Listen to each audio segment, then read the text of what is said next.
This is the Andres Segovia Show. Greetings, everyone. Welcome to the Andres Segovia Show. I am your host, Andres Segovia. A lot in the news lately regarding the Second Amendment.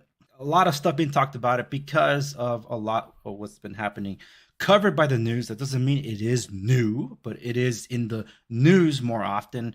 And in the opinion of yours truly, a lot of it tends to be propaganda. So I decided, instead of me talking about it, I wanted to bring someone that's very knowledgeable in this field of firearms and safety and usage thereof. He's a pro in the field. And that is a great American, a real hero, even if you might not like the title, but I'm giving it to him anyway. And that would be Boon. Thank you so much for being on the Andres Segovia Show again. It's a pleasure to have you on, man. Thank you for having me again. Pleasure to be on again. Yeah, and for those that are unawares, Boon is co-author of a book called Benghazi Know Thy Enemy. It is available around multiple book publishers and Amazon. I think that Amazon thing is at least fixed by now, right? It is, yes. You can get it on Amazon. You can get it on Barnes & Noble, ScarMedia.com. Yes. Yeah, get learned, folks, because the enemy is still out there. For those that are unawares of your background, can you tell them about what you did professionally?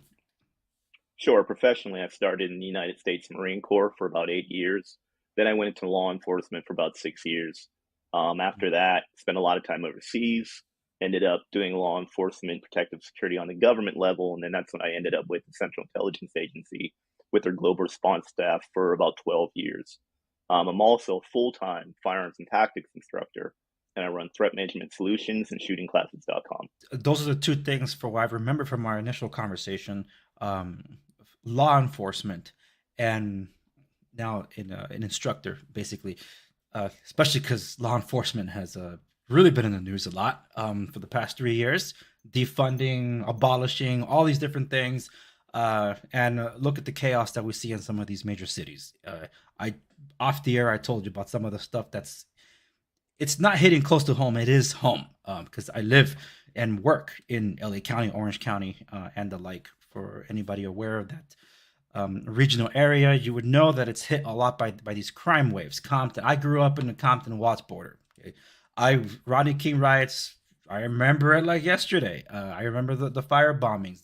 The guy being taken out of the big rig was just a few blocks from where I lived. All these things.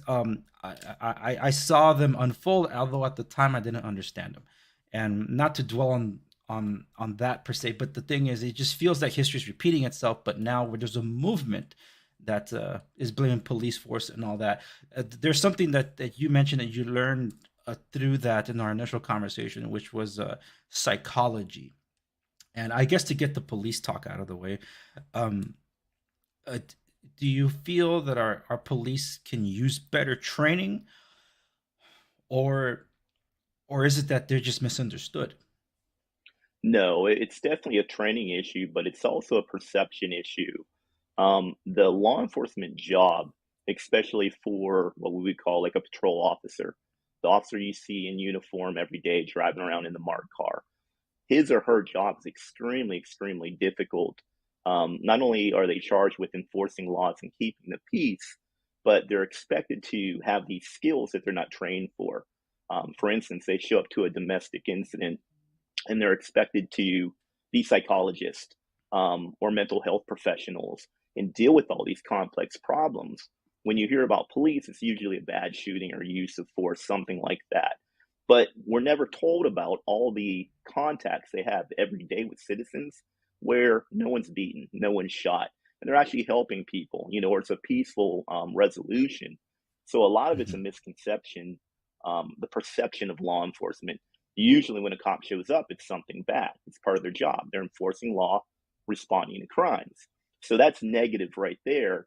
If you look at it, if the police show up, oh man, something bad happened. And we Mm. need to change that mentality because they actually are providing a service that we actually need. When it comes to training, again, they're getting bare minimum training that's set by the state. Each state's different, whatever those mandated criteria is, but it's different from state to state. And it's the bare minimum. And then they get in service training throughout their careers, but it's not enough. Like LAPD, for example, I think they're the third largest police force in the United States. Just trying to get everybody qualified every year, full-time job. It's a daunting task. But instead of defunding them, they actually need more training. They need Mm. more funding to make sure they're trained to a high level. Think about a brain surgeon. If you're going to have brain surgery, would you want your brain surgeon to be trained to the minimum level, or you want him to be a subject matter expert? Do you want him to have all the training he can possibly have? Obviously, you want him to be as well trained as he possibly can be. And that's what our uniform police officers need to be, subject matter experts in multiple disciplines. And there's just not the budget or the time to get them trained to that level. Yeah, LA being that big, it's so diverse. Some people might not respond the same way as others for XYZ reasons, whether it's economic levels or it's what's considered the more educational levels. It is very different, and that's why when you mentioned studying their psychology, they're studying their body language. When I had asked you how did you guys go from that 1 mile from the car blockade to the villa, it's like, well, how can you tell friend from foe and kind of things, and that is something that I'm assuming you didn't get that kind of training at the onset for your law enforcement career. It's something that you learned along the way.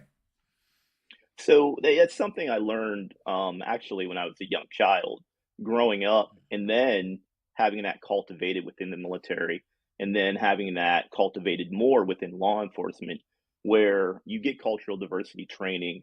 But being in law enforcement, because you're around criminals so much, you tend to pick up on their mannerisms.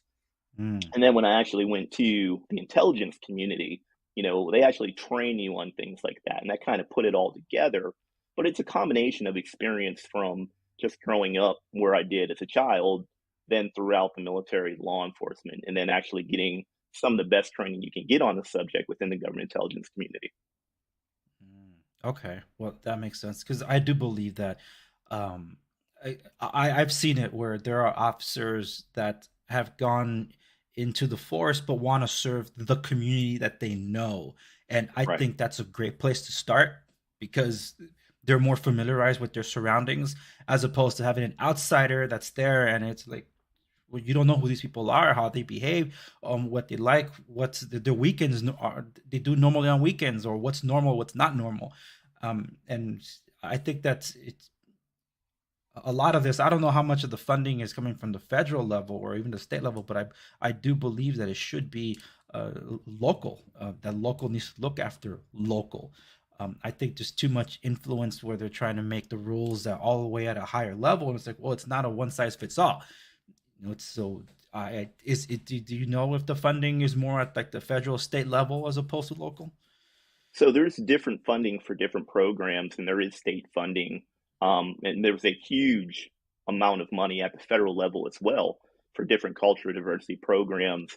But something you mentioned, it's like the community oriented policing or hiring people from a certain neighborhood or demographic to police that demographic. That sounds good, but in practice, it hasn't turned out too well. A lot of people are lowering hiring standards to hire a certain demographic, and they end up getting in Mm, trouble, whether it be use of mm, force, whether it be moral issues. So when we hire law enforcement officers, we need to hire the best candidate that applies. But when it comes to dealing with certain demographics or certain neighborhoods, you're spot on with a lot of people might not know the intricacies of that neighborhood and those cultural differences and sensitivities. But that's why being a law enforcement officer is so important, that you have diversity and you're a people person. You know how to deal with all walks of life based off of just respect and morals and understanding the area you're in. that makes sense. Yeah, because I do believe that I think it's diversity, inclusion, equity, one of the DIE or DEI, however they say it. Yeah, I do believe lowering the standards of a lot of things are like you look the part, but you're saying no, no. Do they qualify? And Right. that's something that I strongly am for. I'm actually very opposed to affirmative action, and that didn't make me popular among my social circles in my later age. Like, yeah, you're if you're letting me in just because of how I look, I'd rather go somewhere else. It's Right.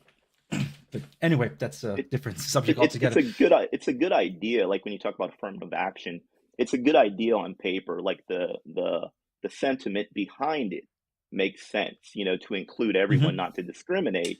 But the practice doesn't really work out well. Yeah, correct. And I think it's telling about what's happening to our infrastructure lately. Trains derailing. There's like what?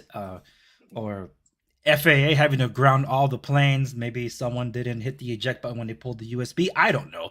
But the point is that all this stuff wasn't really happening before. But I can see a common denominator. What actually changed? That's maybe cause and effect. Don't know.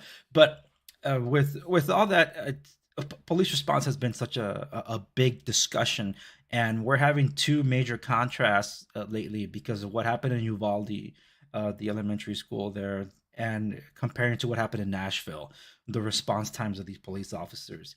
And again, it's local, so this is it's not this or that, but I do believe the Uvalde left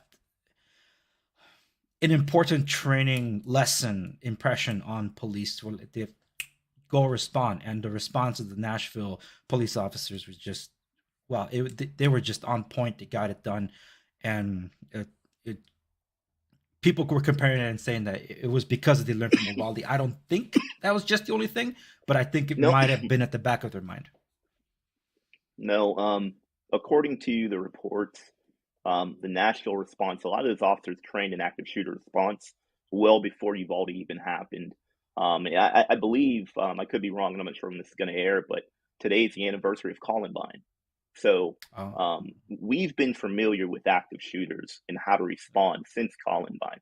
Active shooter situations aren't new. I mean, these happened in the 70s.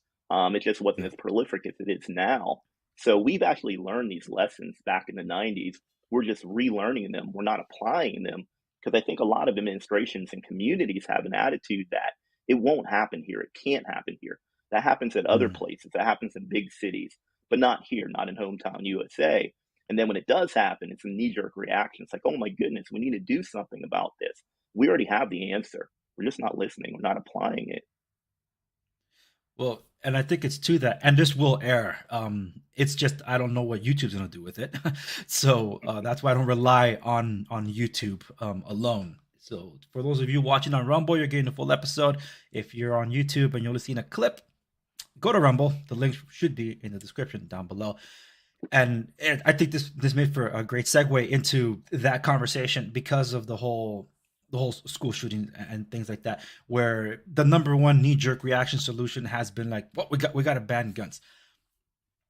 It's that could be a conversation in of it itself, but on its face, it's absurd, absolutely ridiculous, and I think it's highly insulting to those like you that have fought, served, paid a price, and some that that paid the ultimate price to preserve our rights and freedoms, being the Second Amendment among them.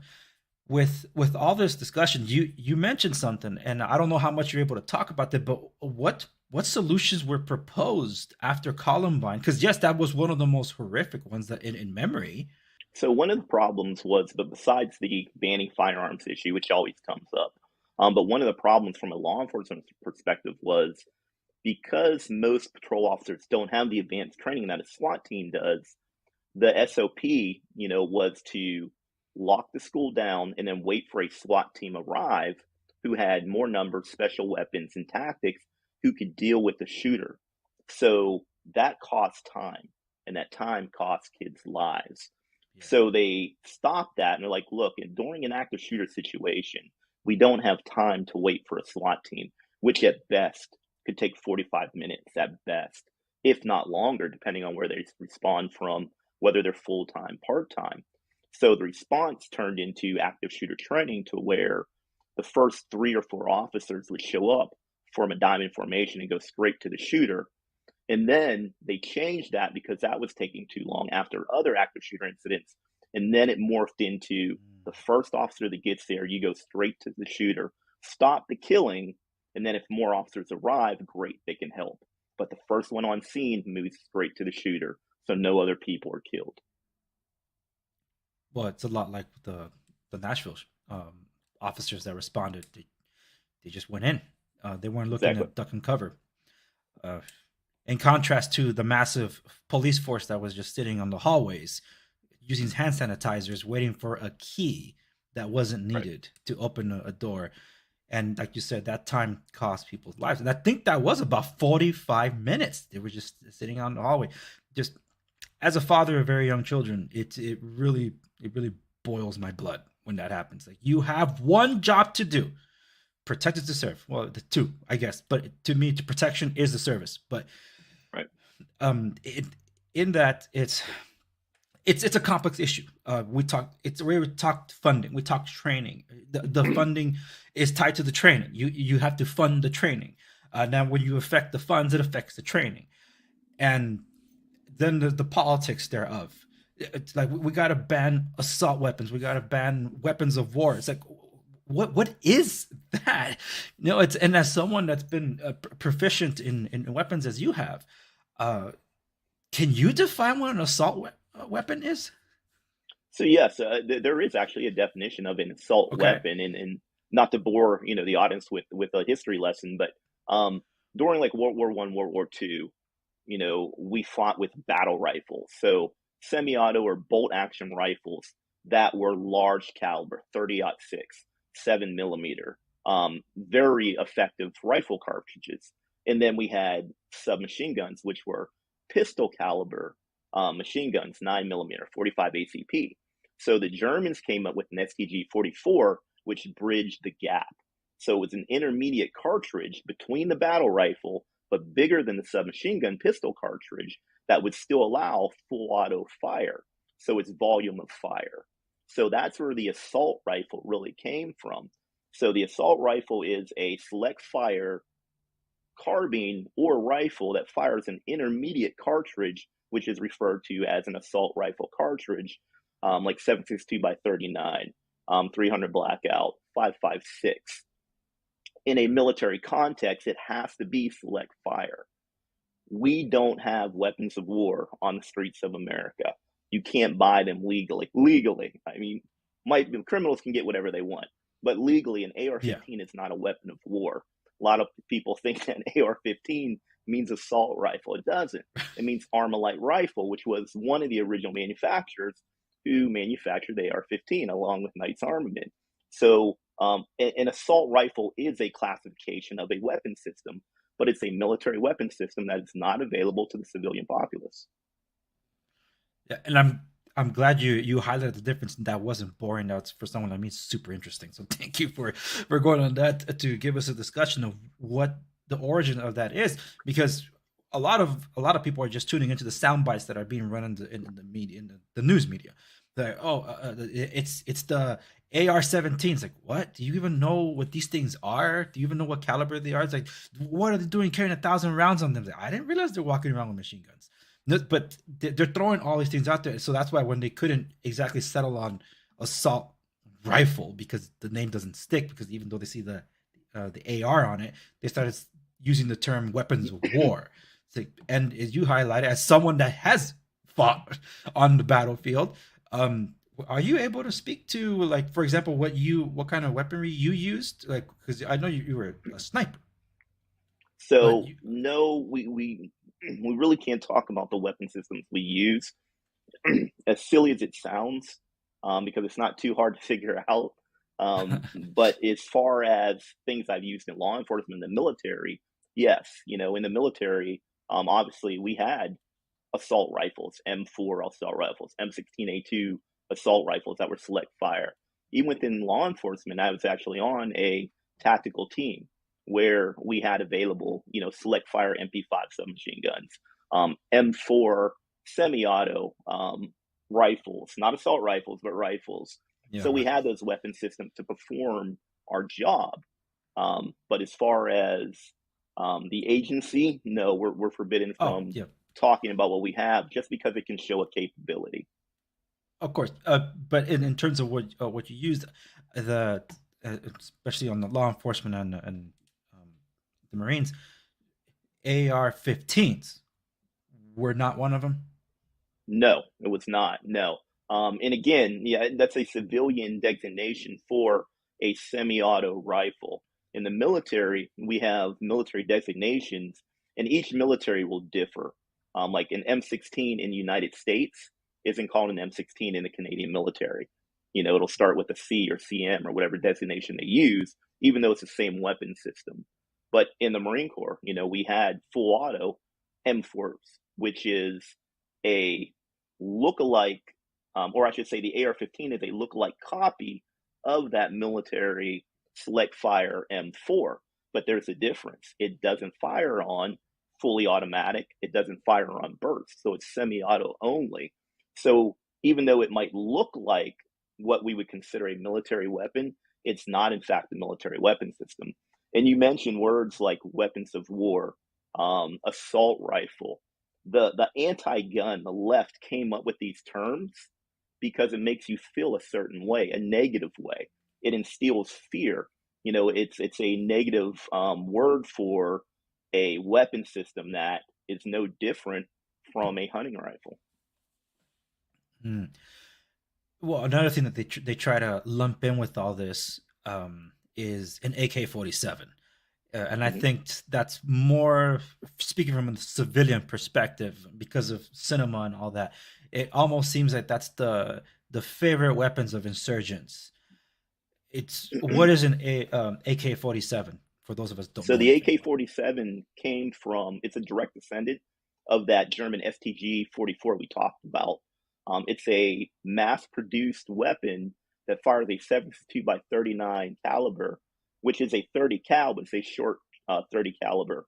So if you think of like a hunting rifle, like a lever action, a 30-30, which no one would have any problem with the civilian owning, ballistically, that's equivalent to an AK-47 7.62 by 39 cartridge.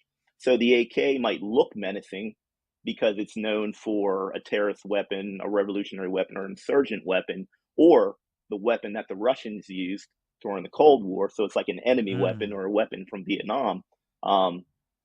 It's no more effective than that 30-30 lever action that you grew up hunting with.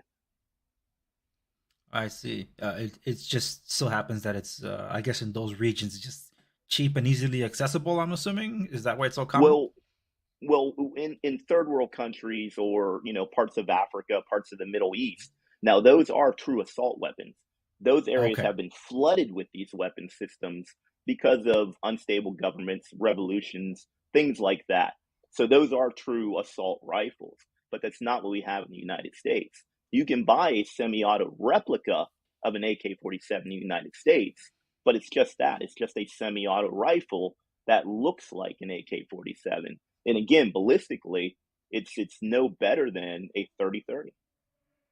Okay. But it's there are differences in what if someone say were to get an AK-47 in the United States versus those other regions, in unstable regions and stuff. That those are very Right, different. Those are the weapons of war or the assault right, rifles, as you mentioned. Okay. All right. That makes a lot of sense because it's technically the AK-47 family. It's all kind of lumped in together and just sure. they blame the whole thing. And it's not. And I think that's a very important distinction. This is uh, this is more than what I was expecting to learn about because I was not. I'm not a gun aficionado. I fired weapons, but I'm not. It, I'm not proficient in any of these. I'm not going to sit here and pretend that I am.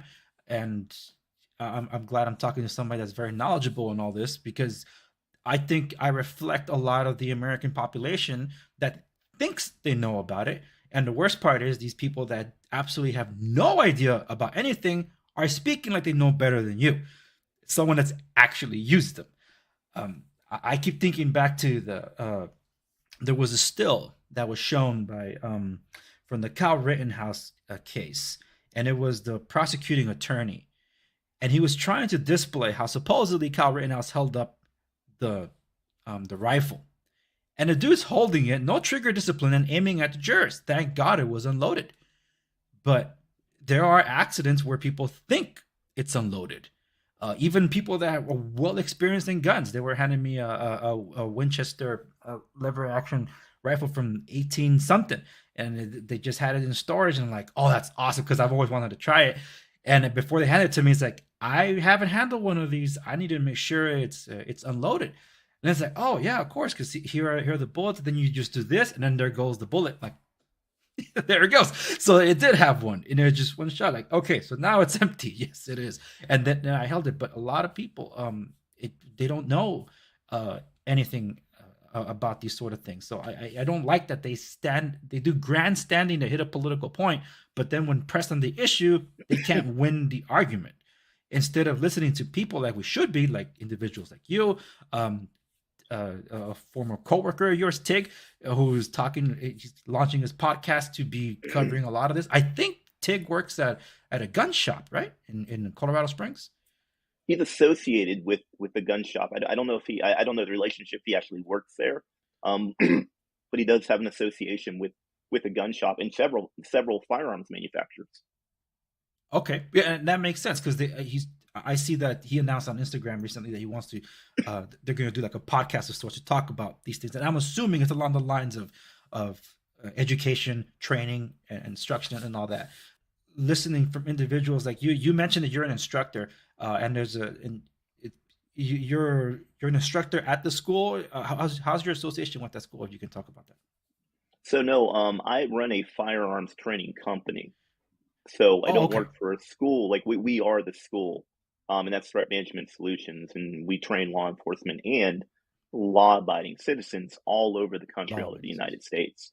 I've probably Oh, been a okay. certified instructor since 94, 95, and I've been teaching ever since. Now I just do it full time that I'm no longer in government service. Okay. All right. So you're the master Jedi of of these things then. Well, That's, wouldn't go that see, far. you're humble. It doesn't dawn on people that, and this is what I was telling my family this. So we've been exchanging, just messages here and there, and thank you for the drawings for my children, and they sent you some stuff before that, and uh, We appreciate it that. doesn't dawn upon them. It's like, guys, you wouldn't think that talking to a Boon, you're talking to one of the most lethal guys with a rifle. It's like these things. It's amazing how it's assumed that if someone they have firearms, they must, because they're just oozing testosterone. They have they're just gun porn and just over the top, bigger than life personas. And no, no, that's just like a caricature of something. You're one of the reasons at least 40 Americans are alive today when their government abandoned them overseas. And 10 years later, we don't have answers for that. But believe me, it is such an unreal experience to talk to someone like you, being able to stay in contact with someone like you, just because it's unreal. Because you've been in a situation that very few in life will ever understand, and I can never ever understand what you went through. But just hearing it from you, hearing it from Oz, seeing it from Tonto and Tig, and they will be on my show. I know it because I'm going to bring them on. But and then also hearing another perspective, also from Sarah. It's like these people went through something that a few, even in the veterans that I know, and some that are in active military, even in the reserves, they tell me, dude, you're so lucky you talk to these guys. They're legends. It's like they know. I think of it like Wyatt Earp walking into tombstones, like, yeah, right, it's Wyatt Earp. Holy smokes, that's Wyatt Earp. Like the way they portray it, it's like, yeah, their name carries. Yeah, man, you guys are legends, and believe me, sitting on this side of the screen, it truly is an honor to even stay in contact with someone like you. I don't think Well, people understand that. I do appreciate that, but I'm just a dude. See, you're not out there with a 20-foot flag on the back of your truck, driving and just firing rifles down the street. No, no Sydney See, Sam. just 77, And that or that's like, go ahead. that's interesting too, because like the demographic of a firearm owner, there really isn't one. Um, Republicans own firearms, Democrats own firearms, different religions own firearms, all walks of life own firearms, especially within American culture. It is a fundamental right that we have as Americans, but it's not this picture that the anti-gunners want to paint of the former disgruntled military guy, or the redneck that clings to his Bible and his guns. Like that's not the Mhm. demographic of a firearm owner. All walks of life in America own firearms responsibly. There is this discussion about accessibility to guns, and I don't think there's an issue with that, but there are talks about red flag laws because of the whole mental illness association with this. What are your takes on red flag laws? So, just to back up, one of the things we learned from Columbine that I failed to mention was we started to be able to identify or look for other red flags of mental health issues. And it became paramount that schools got more involved with, the children. Here, are they having problems? Is there something going on in the home? Looking for mental health issues to prevent these things from happening. So that trickles down to present day.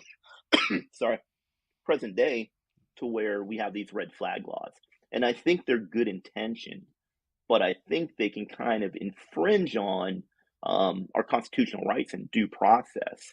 It's one thing to have evidence of someone planning to or about to commit a crime. It's another thing for someone who's uneducated or has some type of beef with someone to report that, hey, this guy has guns, I think he's going to do something, and then legally have law enforcement be able to come into the home and seize those firearms. So I think red flag laws are good intentioned, but I don't think that a lot of them have played out in a constitutional legal manner up to this point. I would agree with that because to those that say that we need red flag laws, and there's a concern in your state of Florida that your governor has actually supported this, that he's waiting for something to come along the lines where he can sign this. I hope he doesn't because it's a double edged sword. But if the red flag laws have worked, why didn't then our federal intelligence agencies act upon the shooters, such as Buffalo, Nashville? They had him on the sites for, in some cases, an average a year, so they knew about this and did nothing. So if red flag laws were meant to be the deterrent, it's not. And this whole idea of a law-abiding criminal, it's like, oh, there's a no gun zone here, therefore I should not go there. It's like, no, it's in the criminal by definition means they do not follow the law. Because if all these rules worked, and people say, you gotta stop bringing up Chicago, that's because you refuse to see the truth. There's the strictest, the strictest gun laws in the country, and look at the absolute chaos that's happening over there. And that's multi-pronged, not just with how strict the gun laws are there, the defunding of the police, and this new mayor's worse than Lori Lightfoot, and all the chaos that's happening just in the past few days since before we are recording this. It is absolutely bonkers. Like, is this society that you want? Because this is the test that you all want everywhere. It is really frightening to see that that's what some people say that that's our solution for a more civilized society. That then becomes a question, because it kind of tended to mental illness, and I'll circle it together here in a bit. Armed guards at our schools, yay or nay? Yes, absolutely, and I'm I'll in tell favor you of that why. too. So we have, again, a perception of we can't turn our schools into prisons. Well, they're not. We need to provide a safe, secure place where our children can be educated and thrive and learn how to be, contributing members of society. So everything that's important to America is guarded. The White House. Try to walk into the White House. You can't. Mhm. It's heavily guarded. The Pentagon, banks, critical infrastructure, anything that has to do with nuclear materials, anything the Department of Energy is responsible for protecting. You're not getting into those places. We put value on it and we take security serious there. Well, why don't we put value on our children? Why don't we put value on protecting our schools? It's a very simple solution. The answers are multi-pronged, but it's a very simple solution. If you control access of a school, if you monitor and you pay attention to students that may or may not be having problems, but just be involved in their mental health, and that includes the parents being involved as well. If you have an armed response that is capable and actually trained to, one, prevent these things from happening, then two, to actually respond, heaven forbid, if it does happen, you will reduce these active shooter situations, especially in, educational systems. Are you going to stop them? No, you can't stop crime. You can't legislate crime away. As long as there's more than a couple people on this earth, you're always going to have conflict. It's just the way it is. But you can Mhm. drastically reduce active shooter situations from happening, especially in schools. It's not a hard issue to solve. One of the things that has been talked about that, because one of the few that actually are support of this would be the Republicans, where they say we need armed guards at our schools. Uh, they sometimes tag on to that, says we have so many unemployed veterans. Why don't we employ our veterans that have the experience to be guarding our schools? How does that sound to you? Um, I think it could be a solution, but the program would have to be well thought out. So in Florida, any public school is required to have a school resource officer, or they're required to hire what they call a guardian. And a guardian is a private security officer who is trained by the sheriff's office to be in that school and only react to active shooter situations. And normally they hire either veterans or former law enforcement. I think that's a good start.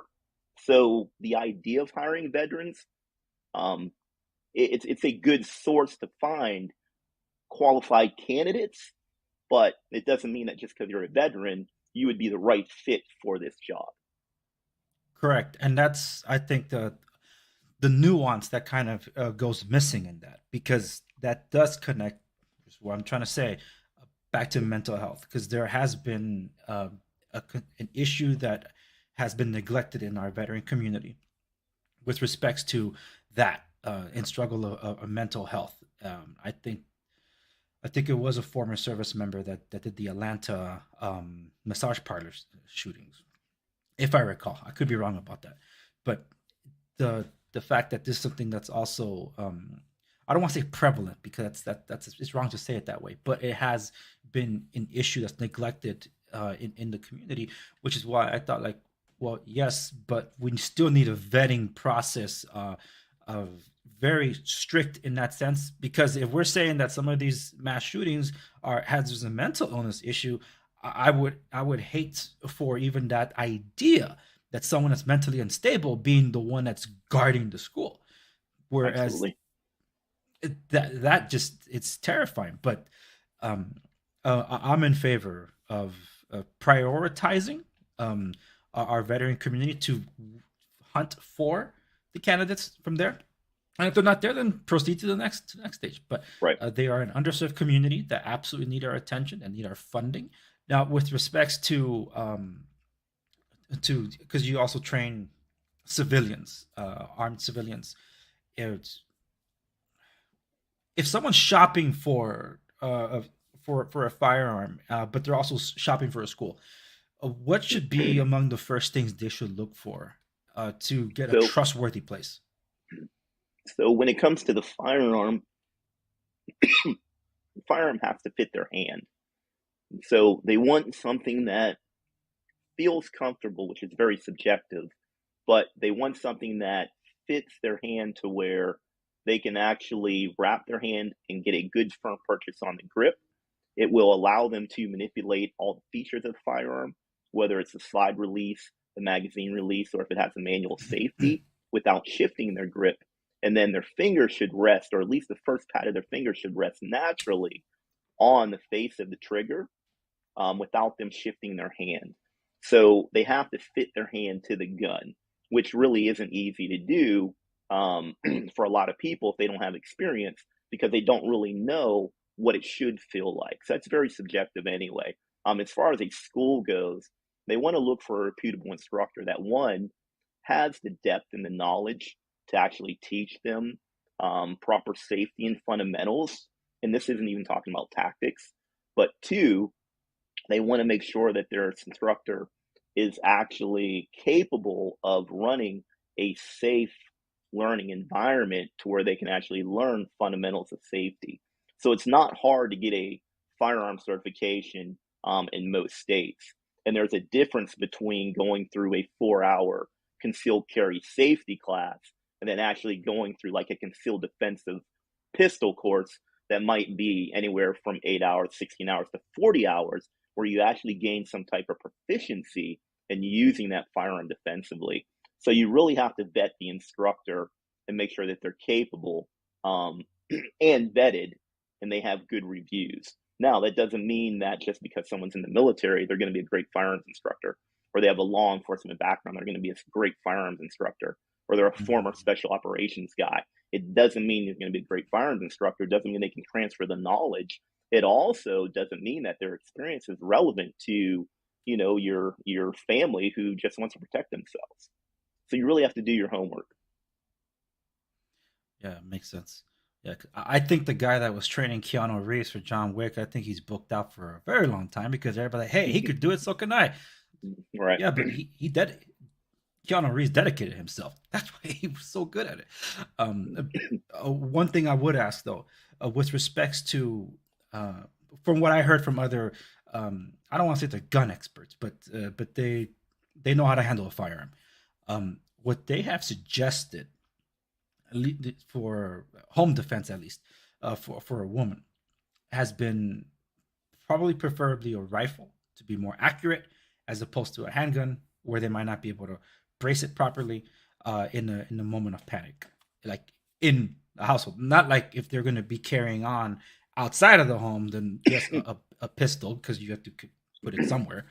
Um, but what do you say to that if that were, because first off they have to be level headed to be able to Right. even control their anxiety in those situations. But a rifle versus pistol for someone. So it's a multi-answered response. One, we don't separate gender when it comes to protecting yourself. What is good for me will be good for a female.